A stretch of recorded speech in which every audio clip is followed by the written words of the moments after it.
Dollar. Dirt and money, no soul.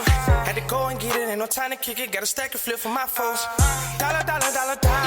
Please tell me you can hear me. Don't turn your back and don't neglect me. Just let me know if you need me. Dollar. Let me watch out for my partners. Keep my money long, get my team strong. Let me run away from my problems. Yep, what's good, original crew, man? We're back. Hey, we're back on the channel with a new Mr. Ballin'. Today, this special constable could only escape death once.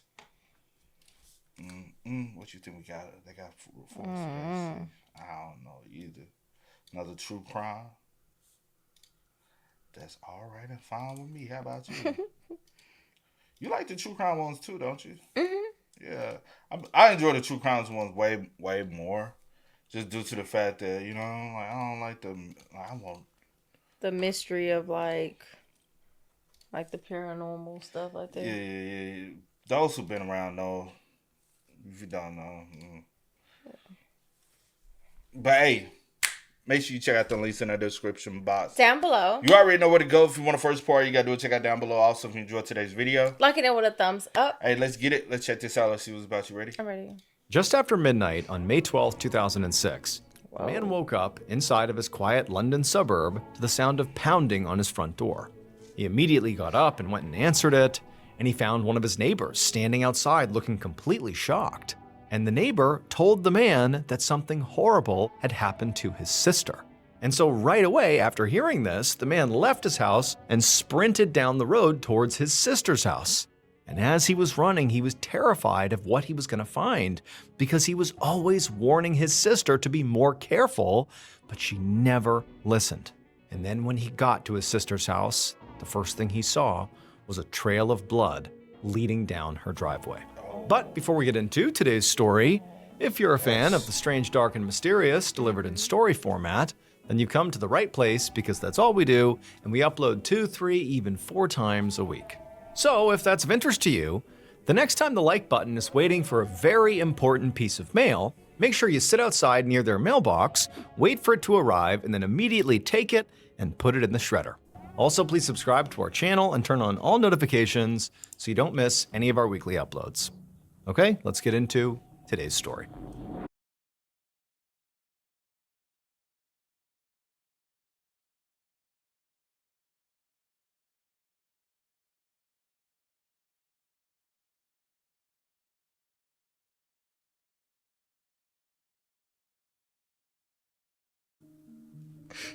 On the evening of May 11th, 2006, a 29-year-old hairdresser named Nisha Patel Nasri sat down for a rare break in between clients inside of her hair salon in the Wembley district of London.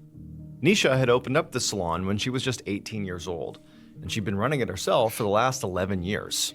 And in that time, she'd attracted around 2,000 regular customers, which was already very impressive. But it was particularly impressive because this was not like a big salon on a bustling city street. Instead, it was a tiny shop on a quiet residential road way out in the northwest suburbs of London. She actually ran the salon out of a single room in her brother's house, but through hard work and sheer talent, she had grown it into a thriving business. Now, generally speaking, Nisha was glad to be busy, because if she was busy, it meant she was making money. But sometimes, like right this second, stopping and kind of kicking back and relaxing for a second when she could felt very welcome. So she plopped down into a salon chair, she grabbed the morning paper, and she started reading it. The front page story was about how the government had just released its report on the previous year's July 7th bombings, which were a series of terrorist attacks that had taken place on London's trains and buses during the morning rush hour. Now, it had been almost 10 months since these horrific attacks, but Londoners still did not feel safe. I mean, because of this attack, there was this growing fear of really all types of violent crime that could be visited upon them. It just felt like this shattered their worldview. And Nisha, more than most people, could really understand why people felt that way. In fact, she personally had experienced an attempted home invasion recently. Just 5 days ago, when Nisha had been at her house, located about a block away from the salon, she had been making dinner when she had begun to hear the front mail slot rattling. So on her front door, there was a slot that could open up from the outside where the mail person could slide mail into her house. Now, when Nisha heard this, she didn't immediately, panic. I mean, it's pretty normal for mail to be dropped off through her door, but, she was curious, so she walked to the front of the house and she looked out the window to see who it was. Was it the mail person? Was it a neighbor? Was it a friend? But when she looked out, it was none of those people. It were these 3 men wearing dark clothes who she didn't know who they were, and they were clearly trying to break into her house. But these men had picked the wrong house to rob, because in addition to being a hairdresser, Nisha was also a special constable, which was basically a part-time volunteer police officer. So instead of her, hiding or calling for help, she'd just gone out to confront the men herself. And they'd been so caught off guard by how confidently she strode out there and called them off that they'd literally just turned and ran away. Now, even though Nisha had really handled this quite well and basically scared these guys away, it left her feeling really unsettled. And so that, combined with the lasting trauma that Londoners felt because of the bombings of the year before, Nisha these days was feeling very much on edge. However, every time Nisha found herself sort of defaulting to that victim mindset, being fearful that something else terrible is going to happen to her, she would remind herself that, she was a special constable, and whatever problems were thrown her way, she would handle them like she always did. But even though for Nisha that was sort of a confidence booster, for other people in Nisha's family, they weren't so thrilled she was a special constable. In particular, her older brother, Caton, the one who actually owned the house where Nisha ran her salon, he had pleaded with her not to join the special constable program because he felt like the work was way too dangerous. There were constantly stories in the papers about attacks on police. And unlike full-time officers, special constables were not authorized to use weapons to defend themselves. But for Nisha, that had never been an issue. She felt very proud of what she was doing, especially now that everybody was so on edge after the July 7th bombings. Now was the time for people to continue to step up and keep London safe. And so she felt like that's what she was doing. And so as Nisha finished reading the front page of the paper, she heard a bell jingle on the front door of the salon. So she tucked the newspaper away, hopped up, and went to go greet her next client. Later that night, around 10 p.m., Nisha closed up shop and swept the salon floor. And then a few minutes later, she heard the front door jingle again, and she looked up and saw her husband, whose name was Fadi Nasri, walking in with a paper bag of takeout food. Nisha instinctively shouted up the stairs for her brother, Caton, who had come home from work earlier that evening and had been hanging out in his part of the house since then. And a moment later, he came down the stairs to join the couple for some food. Fadi spread out the plastic containers of Indian food on the coffee table in the waiting area, and Caton began eating, while Fadi went ahead and sat down in Nisha's salon chair to get his haircut. And Nisha was even more careful than usual with his haircut, because she and her husband were going to their brother's wedding in a couple of days, and Nisha and Fadi knew they'd be in all the wedding pictures, and so they wanted to look their best. While she cut Fadi's hair, she helped her brother talk through preparations for the wedding. Their mother and father had both passed away years ago, so when it came to big family events like this, the two siblings were kind of on their own. Caton reminisced about how he'd given Nisha away at her own wedding, which was exactly 3 years ago yesterday, since their own father couldn't. Nisha smiled as she continued cutting Fadi's hair.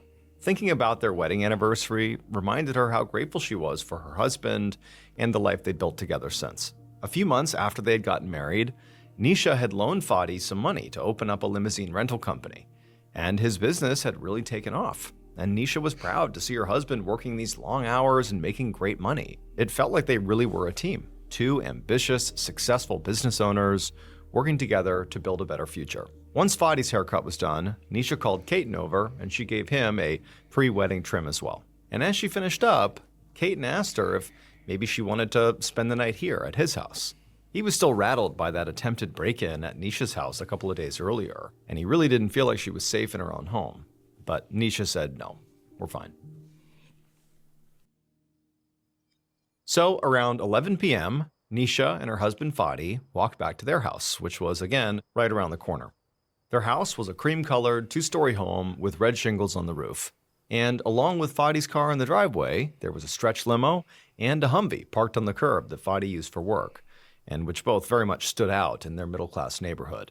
Nisha unlocked the door and then tossed her phone and keys on the sofa and then went upstairs to get ready for bed. But while she was in the bathroom washing her face, Fadi popped his head in and told her he was heading out to go meet with his friend to go play snooker, which is a way of saying pool, but in the UK. Now, Nisha was not offended that he wanted to go out and see his friend, like that was fine. But in reality, she and her husband had been talking about wanting to start a family.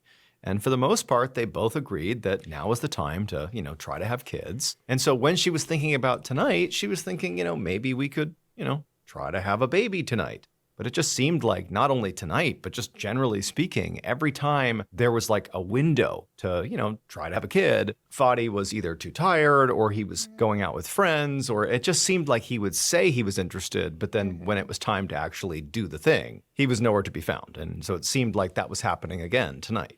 But it was late, and Nisha didn't feel like arguing with her husband, so she dried her face and just told Fadi to have fun with his friend. A few minutes later, as Nisha brushed her teeth, she heard the sound of her husband's car pulling out of the driveway. A little bit later, she went downstairs and turned off the lights and locked the doors, and then went back upstairs and crawled into bed alone. But then, about 30 minutes later, right as Nisha is about to fall asleep, she hears these footsteps in her house, and she didn't hear the sound of her husband return home. She just hears these footsteps downstairs. And so she sits up and she's hearing these sounds, and she thinks to herself, it could be my husband. Or because just less than a week ago, somebody tried to break into her house, she's thinking, are they back? Has someone broken into my house? And so not sure who was down there, she got out of bed quietly, grabbed a flashlight, tiptoed out of her room, and then began heading downstairs to see who was in her house. A few minutes later, one of Nisha's neighbors was woken up by blood-curdling screams in the street outside his house. He jumped out of bed, went to the window, pulled back the curtain, and when he looked out, he saw Nisha limping down the street in her nightgown with a flashlight in her hand. And so the neighbor instinctively called for an ambulance and then rushed outside to help Nisha. And when he caught up with Nisha, she was hobbling back up her own driveway, and he asked her if she was okay, and she just choked out that she'd been stabbed. But before she could say who stabbed her, she collapsed onto the pavement, clutching this bloody spot on her thigh. At this exact moment, the neighbor looked up from Nisha, and he saw a man in a hooded sweatshirt running away down the street. By this point also, more people were trickling out onto the road, and another woman ran over to Nisha and put a towel on her leg and began pressing on the wound. And then as soon as the first neighbor who had gone outside and seen Nisha, as soon as he heard the ambulance coming down the road, he stood up and he bolted down the road to go find Nisha's brother and tell him what had happened and what he had seen. Just moments later, a few minutes before midnight, Detective Chief Inspector Nick Scola felt his pager buzz. He was an experienced detective working out of the Wembley station, and that night he was the senior investigator on call in case any major crimes happened. He'd been hoping he could get through the shift without any emergencies, but when he called the station to see what that pager buzz was about, he could tell, there was clearly an emergency because the dispatcher told him to go to 17 Sudbury Avenue as quickly as possible. And so Scola hopped in his car, and a few minutes later, he pulled up to a very chaotic scene on a residential street.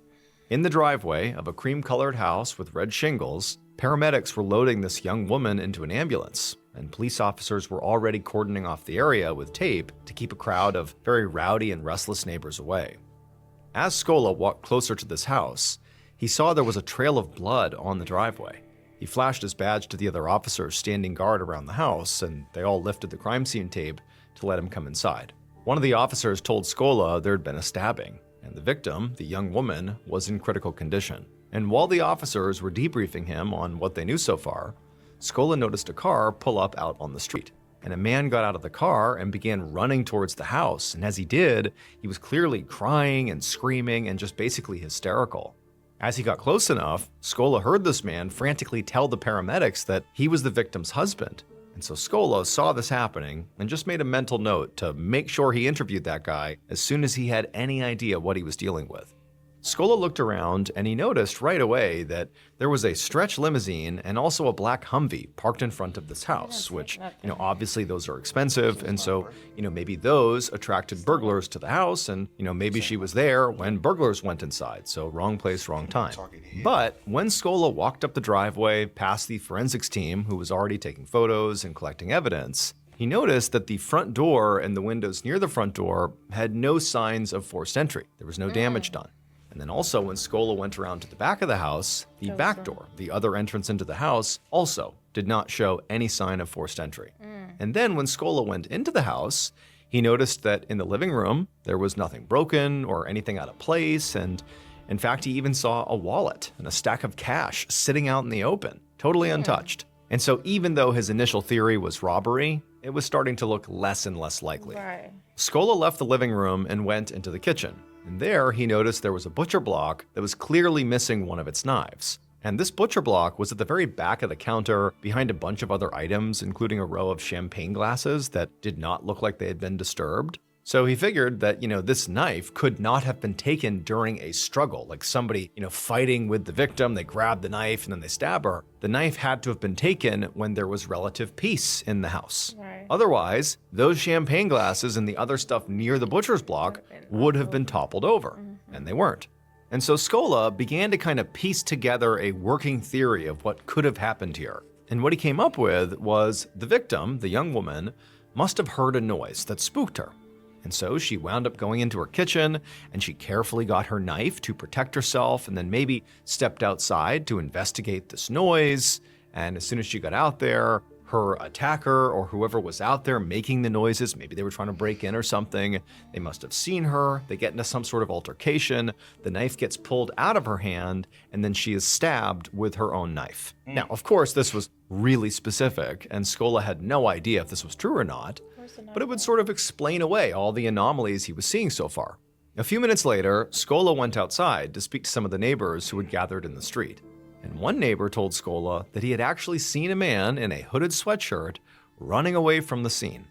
But this neighbor said he had not seen the man's face, so he didn't know who it was. And so at this point, Scola figured the next thing he would need to do is just speak to the victim once she was stable, because she would obviously be able to give a better description of what happened and who her attacker actually was. But unfortunately, less than an hour later, while Scola was still at the crime scene, just kind of taking it all in and asking basic questions and gathering some evidence, he got a call from the hospital. His stabbing victim, Nisha Patel Nasri, had actually bled to death on the way to the hospital, which meant this was officially a murder investigation. Damn.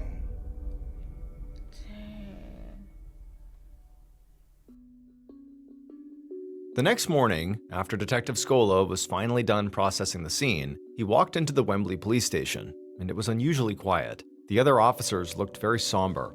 A little bit confused, Scola asked one of his colleagues what was going on here, and she would tell him that the victim, Nisha from last night's murder, was one of their own. She was a special constable, and plenty of officers in the Wembley station had worked with her. And so Scola now understood, what a gut punch this really was. But also, this information was pretty interesting to Scola, because at first, he thought Nisha was killed in like a random robbery gone wrong, but now Scola wondered if this murder was not random at all. Maybe Nisha was being targeted because she was a police officer. Maybe there was a criminal who she had put behind bars or prosecuted in some way that was out to get her. And when Scola began doing some digging on Nisha and some of her police work, he learned that Nisha had actually had somebody try to break into her house a few days earlier. There were these 3 men that she had basically scared off when they had tried to break into her house. And so now Scola's thinking, that can't be a coincidence. And so right away, a team of officers got to work trying to figure out the identities of those 3 men who had attempted to break into Nisha's house the first time. And so while the officers did that, Scola headed back to the crime scene to go see if he could find that knife that was missing from the kitchen. He figured at this point that had to be the murder weapon. And if it was, the killer's fingerprints or DNA could be on the knife. When Scola pulled up on Sudbury Avenue a little bit later, he saw swarms of reporters and TV cameras crowding around the house, where the crime scene tape was still up, keeping them back. And as Scola approached the house, a reporter noticed him and ran towards him with a microphone and began asking him questions. Namely, did the police have any idea why a special constable had been murdered at her own home? But Scola brushed the reporter off. He was not about to talk about this case yet. He really did not have any information to give up anyways. And he ducked under the police tape. Once inside the cordoned off area, Scola saw there were dozens of officers already scouring the area looking for this missing knife, dumping out trash cans and digging through the bushes. Scola caught one of the investigators' eyes and she kind of shrugged, which Scola took to mean that they hadn't found it yet. Scola also watched as 2 other officers hauled this high-powered vacuum out of a truck and over to a storm drain on the curb. and then they turned on this vacuum and began sucking up everything out of the drain, presumably to look for this knife. Scola walked over to them right as they began sifting through what they had sucked up. The vacuum had pulled up a whole bunch of stuff between leaves and trash and food wrappers, but ultimately there was no knife. Scola figured the killer must have dumped this knife somewhere near the crime scene, because they couldn't have gotten far before they realized they needed to get rid of it. And so Scola felt confident that this knife was going to turn up eventually. They just had to keep on looking. In the meantime, Scola went back inside the house, where he found a pair of investigators sitting in the living room with Nisha's husband, Fadi. And Fadi had his phone out, and he was playing a recording of this woman shouting violent threats. One of the officers who saw Scola pulled him aside and caught him up to speed. They said that Fadi had a solid alibi for the time of Nisha's murder. He was with a friend playing snooker a few miles away, and that friend had already confirmed it. And the officer also told Scola that Fadi had come forward and said that he already had a pretty good idea of who might have killed his wife. And so Scola sat down on the couch next to Fadi, and Fadi at that point started his story from the beginning. He said that 2 months ago, he'd gotten into a feud with a rival limo business owner in Scotland. He said that he had sold a Humvee to this other company under the condition that after the sale, Fadi could borrow it back for one last job. But the other company's owner had gone back on the deal and refused to let him borrow the car after the transaction. So in a moment of what he was calling poor judgment, Fadi had traveled to Scotland, rented the Humvee under a fake name, and driven it all the way back to London. But then Fadi said, while he was driving back to London, clearly the other owner figured out what Fadi was up to, because they gave Fadi a call, and Fadi recorded the voicemail they left. And so Fadi played the recording of this other business owner for Scola. And Scola, he heard this woman screaming over and over again that she was going to kill Fadi and his wife if he didn't bring her Humvee back. And as Scola listened, he thought this woman did not sound like she was joking. This seemed like a real threat. Now, Fadi said he did return the Humvee. He gave it back to the business owner, and so she no longer had a reason to kill him and his wife. Still, though, Fadi felt strongly that, this woman really had it out for them, and so he wanted the police to look into her. And for Scola, they really didn't have that many leads to think of, and so he figured he would check it out first. So he took Fadi's phone to download that audio recording and also all the call logs, and then he promised he would send a team to Scotland to look into this right away.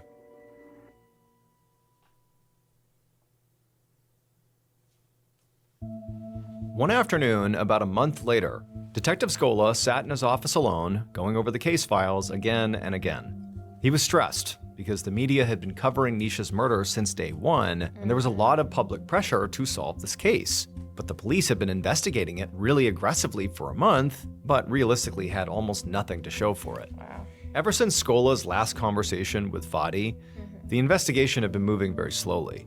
Some detectives had gone to Scotland to look into this rival business owner angle who had, supposedly threatened Fadi and his wife, but they hadn't found anything notable. So that lead was looking like a bust. Also, the homicide team had not been able to identify those 3 men who had attempted to break into Nisha's house 5 days before she was killed. Scola and his team had interviewed Nisha's family, her friends, her neighbors, but so far they had not been able to identify any likely suspects, again outside of that business owner in Scotland. It just didn't seem like there was anyone who would have wanted to hurt Nisha. She was liked and respected by basically everyone they spoke to. However, there had been one pretty significant development in the case over the past month, and it was that police had finally found a knife that looked similar to the one missing from Nisha's kitchen. It was found in a storm drain about a block away from her house. However, Scola was still waiting for the crime lab to actually determine whether it was the murder weapon or not. But just then, Scola got a phone call, and it was someone from the crime lab. And they told him that after analyzing this knife, they had found traces of Nisha's blood on the blade. So this definitely was the murder weapon. For the first time in weeks, Scola felt really optimistic. He finally had a real piece of hard evidence, a fresh clue here to really lead this investigation. And now he needed all hands on deck. So he hung up the phone and then gathered his team for a meeting. And then once they were all together, he told the other detectives that they had found the murder weapon.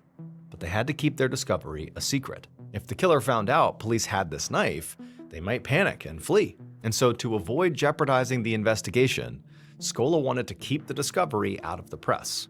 After everybody was aligned on that, the next step in the investigation was that Scola was going to send officers out to collect video from all the security cameras near where the knife had been found. London is one of the most heavily surveilled cities in the entire world, with hundreds of thousands of CCTV cameras everywhere. So Scola figured one of those cameras must have captured the person who dropped that knife into the drain. The homicide squad would spend the rest of the week combing through countless hours of CCTV footage from the area, hoping to find the moment when the knife got dropped in the storm drain. But it was like trying to find a needle in a haystack. However, after about a week of this, another detective eagerly called Scola over to his computer. He said he had finally found something that could be useful. And so Scola walked over, and the detective said that the footage he was looking at, which was paused at the moment, was of a CCTV camera taken from a shop that was on the same road as the storm drain. And so Scola bent down and stared at the screen as the detective hit play on the video. Now, the storm drain itself was just barely out of frame, but the camera clearly captured the glow of headlights as a car pulled up near the storm drain. The car stopped there for about 7 seconds. And even though you cannot see anybody getting out and disposing of a knife into the drain, the car was stopped long enough that somebody could have done that before the car took off again. But critically, when this car took off again, it passed through this camera's frame very clearly. And as the car drove past the storefront, the detective paused the camera. As soon as he did, Scola leaned in closer to get a better look at this car. Now, the video was dark and grainy, so right away it was impossible to read the license plate on the car. But despite the graininess, there definitely were a few identifying details Scola could make out. The car was clearly a gray Audi, and there was an antenna in the center of the roof, and also one of the lights above the license plate was not working. Now, Scola knew there were literally tens of thousands of Audis in London. And so they knew the only way they'd track this one down is by sending officers out into the street to literally look for it. But really what they're looking for is Audis that have that antenna on the roof and a light that doesn't work in front. Now, of course, this was going to be extremely time-consuming, but Scola felt like they didn't have a better lead here. And so they began this process. And for the next few weeks, that's all they were doing, just out on the streets canvassing for this Audi. And they didn't find it.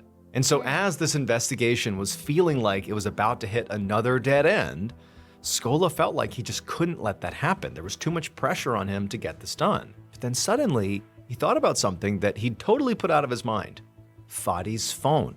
They'd actually taken the phone from Fadi 2 months ago to download that voicemail and also download the call log, but they actually hadn't given it back to Fadi yet. They were just holding the phone in evidence right now. Now, Scola felt like that audio message on the phone really had not amounted to anything and likely wouldn't.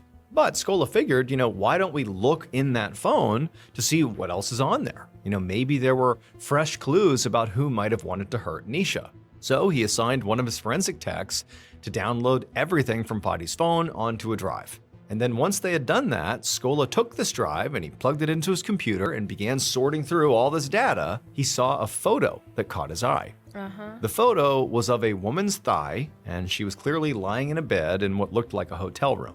And even with the bright flash and poor camera quality, Scola could tell that the woman's skin was pale white, and so it was definitely not Nisha's leg. Right. What you got going? After finding this photo on Fadi's phone, Scola immediately drove to Nisha and Fadi's house. And when Fadi opened the door, Scola stepped inside and showed him the photo and asked him point blank if he was having an affair. Fadi right away said no, and he insisted he would never do that to Nisha, and the woman in the picture was literally just a friend. Now, Scola immediately felt like Fadi was lying. He did not believe him for a second. But there was no way to, force Fadi to tell the truth. And so ultimately, all Scola could do was just leave, get back in his car, go back to the station. And on the drive there, he wondered to himself if he had sort of just blown that opportunity. Should he have waited for more solid evidence before confronting Fadi? But he was also thinking that, there's so much pressure on him to solve this case, that he just had to make moves like this, take some chances. And so it is what it is. When Scola got to the precinct, he parked his car and he went in his office to think. And almost as soon as he sat down, there was a knock at the door.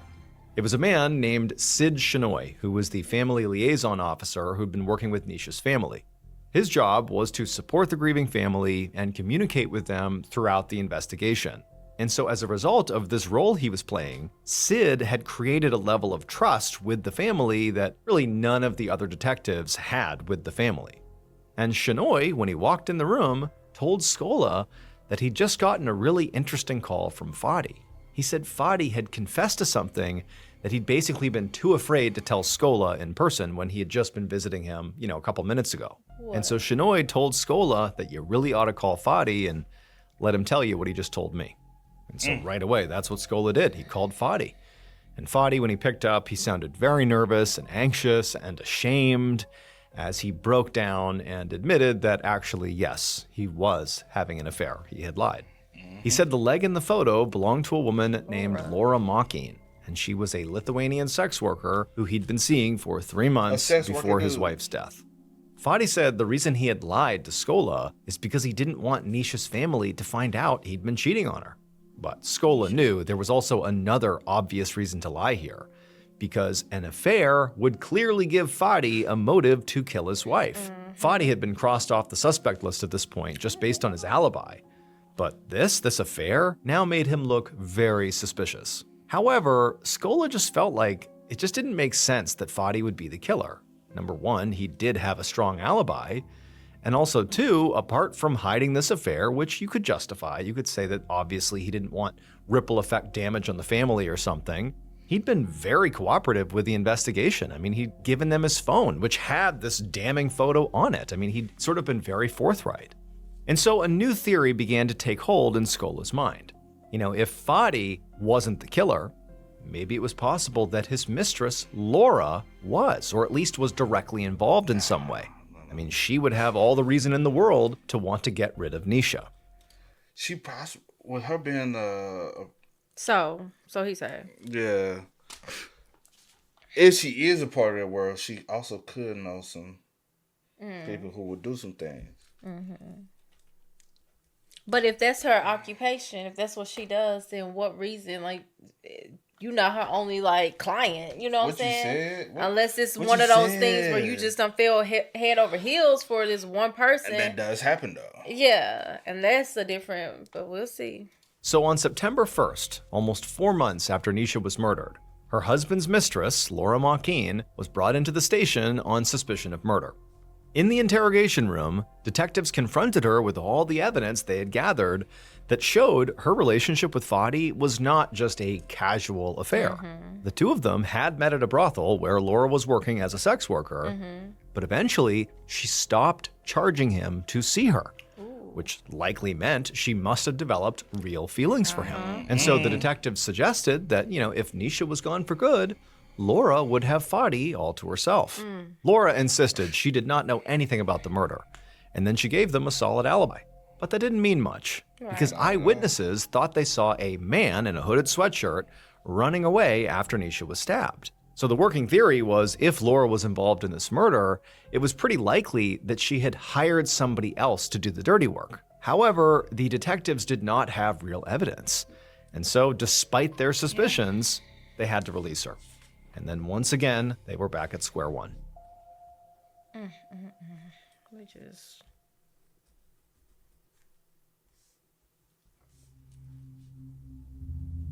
However, not long after Laura was allowed to go home, Scola was walking through the precinct when the family liaison officer, Sid Shenoy, came running up behind him. Shenoy told him that he just had a very interesting conversation with Nisha's brother, Caton. Caton had told him that after finding out about Fadi's affair, he had been furious. The whole family was so upset about it. And Caton said that now that he really had this horrible opinion of Fadi, he felt comfortable sharing something about Fadi that he had been keeping to himself. Caton told Shenoy that he thought Fadi might not be the professional businessman he pretended to be.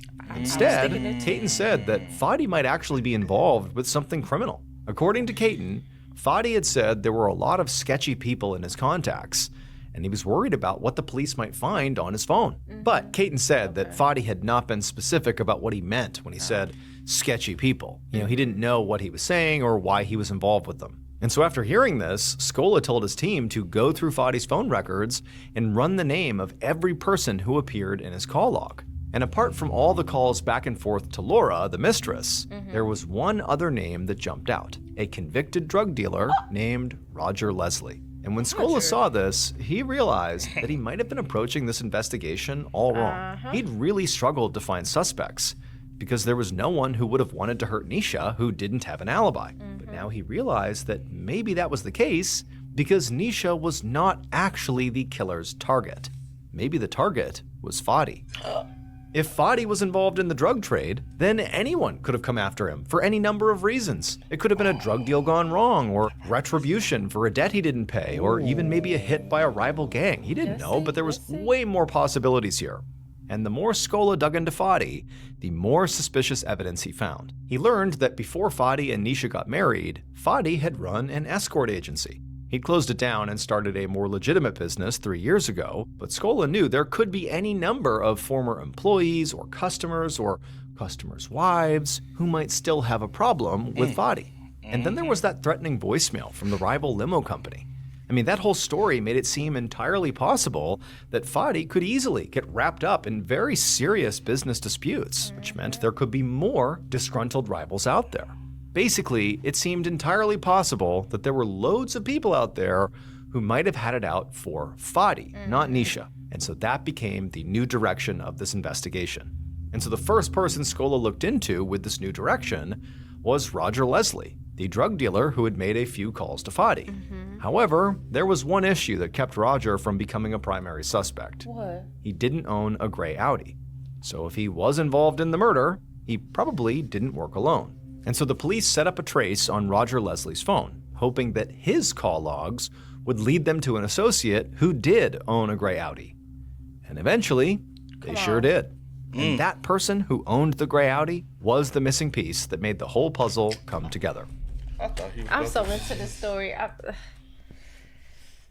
Based on those call logs and all the other evidence found during this investigation, the following is what police believe happened to Nisha Patel Nasri on May 11th, 2006.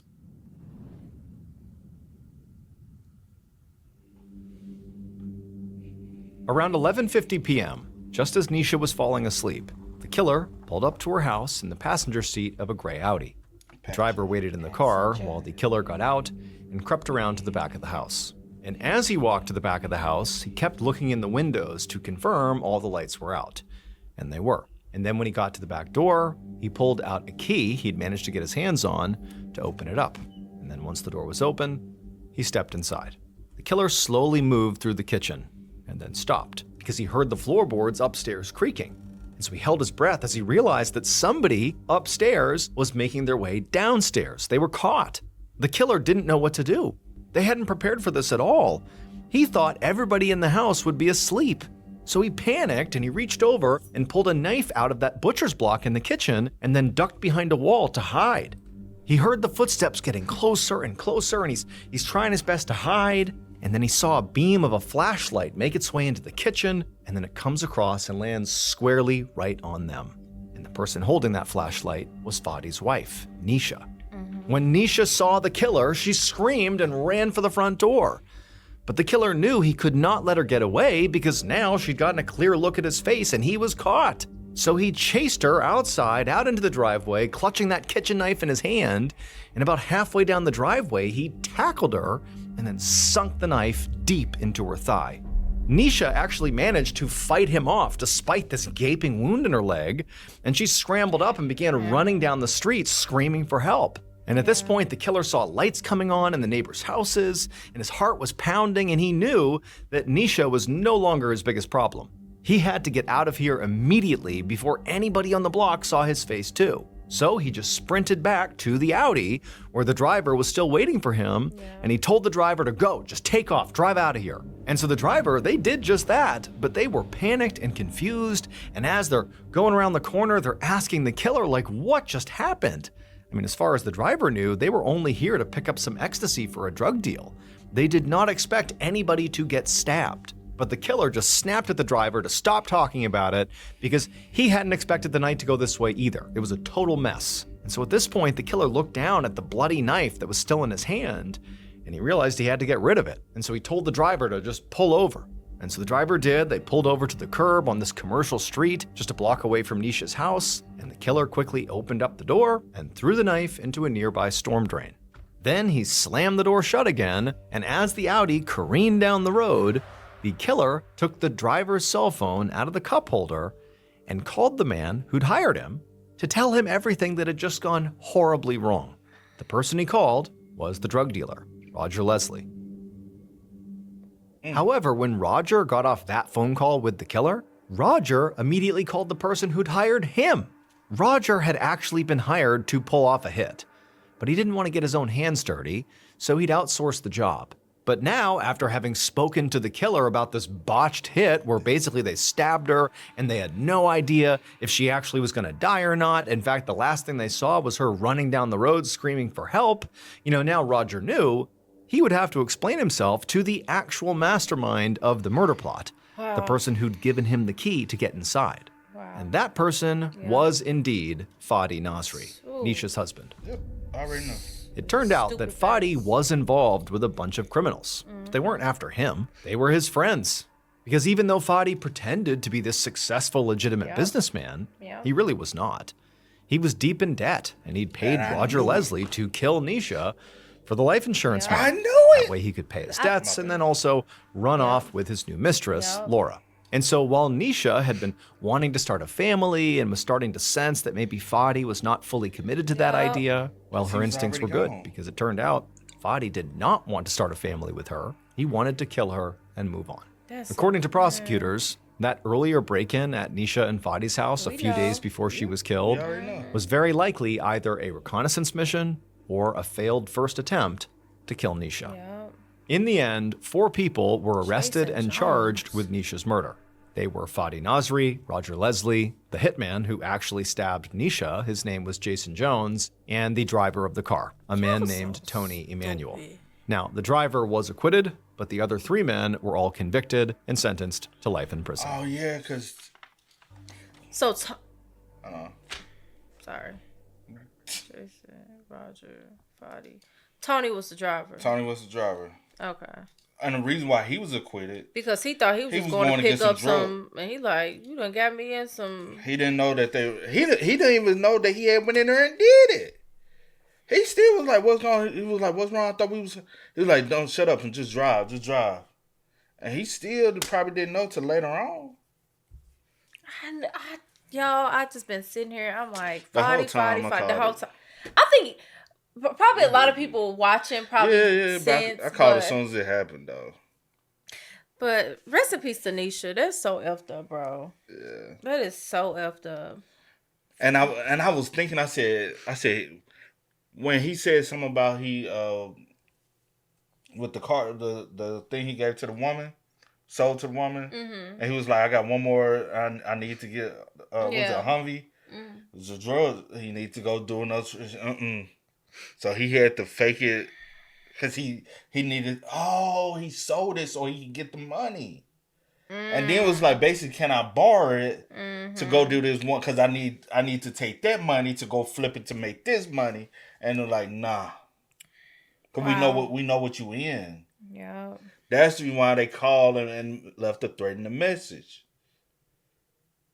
And the only way he can come up on some money later on was because he was trying to live a certain lifestyle. Wow. Beautiful woman. You took her life. And you done this whole little plan, this plot. You hired Roger. Roger's like, I don't want to get my hands dirty. Well, you still going down for it, Dodo Bird. So you hired Jason. And then think about it though. Fadi is married to Nisha.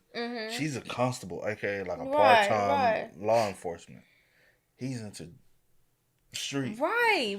And she not knowing shit that like... And then he kind of didn't want her to be a part of that anyways. That's what I thought he said. Was it her or was it her brother that didn't want her to be a part? I can't remember. I know one of the two. I want to say... Yeah, one of the two. I want to say her... They said it was the job too dangerous and all that. But...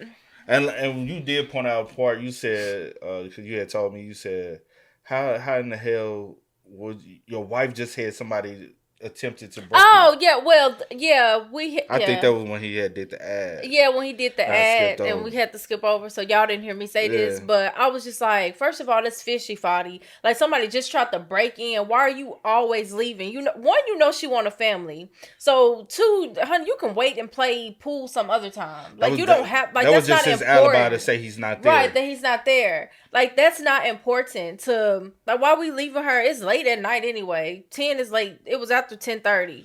Yeah. Like it's late anyway. Why are you going out and leaving your wife at home knowing somebody just tried to break in, but you already knew that this was your whole like setup and plan. This was your doing. And then you knew tonight was the night, so I need to get up out of here. Yep. Oh, that breaks my heart. That really does. But that first time, because it was 3 men. Yep. 3 men at the door. They were planning to do it then.